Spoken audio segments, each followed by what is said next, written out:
Hey everyone, I'm Hothtrooper44, and in this video I want to tell you about the exciting 7th update to Immersive Armors. This update will change the way you think about Immersive Armors as a mod. The mod now comes in a faux mod installer package with UNP mesh options, has both MCM and spell-based menus that allow for the player to choose how the mod will interact with their game while they play, includes a new custom-made crafting station for shield painting, and sports runtime inserted loot table integration for maximum mod compatibility. This all comes with a deeper quest and location-based item integration, vendor item list integration, optional breakdown recipes at the smelter, standardization of crafting recipes and naming conventions, and doubles the amount of armors previously seen in the pack. It also comes with 396 new shields. The vanilla game had 36 shields. You probably saw a few of the mod's new armor sets as we rode into Hilgen, but now that the intro's out of the way, let's dig into the MCM menu. In your MCM menu, you'll find Immersive Armors as a tab, and within there'll be 3 subsections: Armor Options, Shield Options, and Extra Options. Under Armor Options, you'll find the full list of armor sets and items included in the mod. Here you'll find 2 columns, Crafting and Distribution. If you want an armor set to appear in the forge or tanning rack, given that you have the requirements to craft it, tick the box beside the set in the crafting column. If you want an armor set to appear on various enemies and NPCs you encounter around the world, tick the box beside it in the distribution column.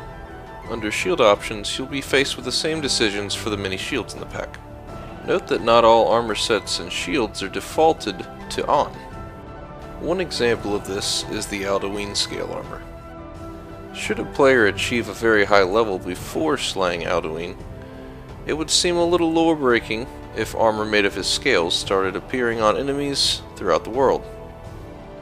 So to best protect the game's lore, we kept the set defaulted to off. But if a user would rather see more variety in favor of protecting the lore, they can simply cut it on, and the set will start appearing on enemies. Toggling armor sets on and off in this manner can simply be done for preference as well. If you see something appear in the game that you don't like, go into this menu and cut it off. As simple as that. Under the Extra Options tab, you'll find some pretty cool options the mod has to offer. If you toggle on the Breakdown Armors option, you'll be able to bring the armors from the mod to a smelter and break them down for parts. By toggling on the varied guard helmets, guards in the game will have more than one different helmet, as opposed to vanilla, they all have the same one. You'll be able to toggle overall NPC armor use, and you can choose whether or not the armor packs from the mod will appear in vendors for sale. Various armor sets and shields can be toggled between light or heavy armor based on user preference under the armor type section. And similarly, under the robe type section, you can toggle the various robe style armors between unarmored, light armor, or heavy armor depending on your playstyle as a mage. On the right side of the menu, you'll see that you can toggle between a few different looks for some of the armors. Some of them have multiple helmets, some of them have multiple texture options, and some have multiple mesh options. As I had mentioned before, this mod has 396 new shields of all shapes and sizes.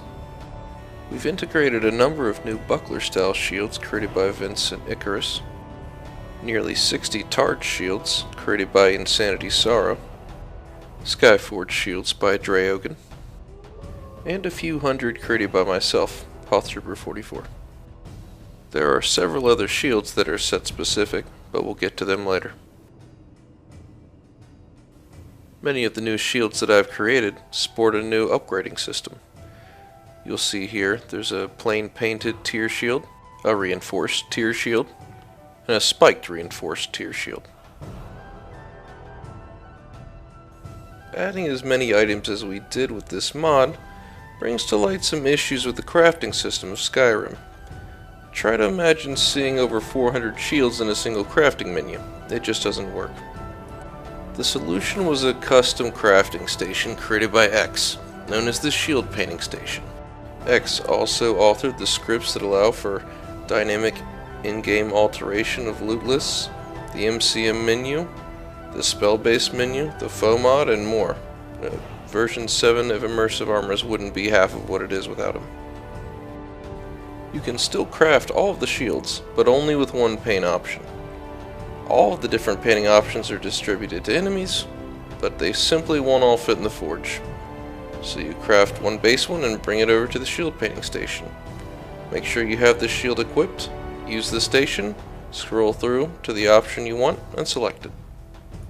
This station is utilized by all of the various upgradable round, body, and tier shields, targe shields, the shields of your Vasker, in addition to others, and you can even color your headbands there.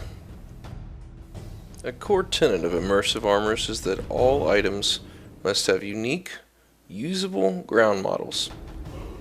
These are the models you see in your inventory, in the forge, or when an item has been dropped on the ground. Honestly, making these is a huge pain, and many authors simply choose to avoid them. We go the extra mile to make sure that all sets we integrate include them, and if we integrate a set that doesn't have them, well, I go make them. There isn't time in a single video to show off all of the features in this mod. Similarly, every individual item could never be shown off in a reasonable time frame, but each individual set certainly can. In the remainder of this video, you'll see each armor set that comes with the pack, with the name of the armor denoted on the bottom left, and the author of the set denoted on the bottom right. Many of these sets that I had integrated by other authors, I've made changes to. If I had made changes to a set that was not originally my own, you'll see my name denoted below theirs. If you'd like to see more of my work, feel free to subscribe to my YouTube channel. I hope you enjoy the new armor sets and other additions. I'm Hothtrooper44, and this is Immersive Armors.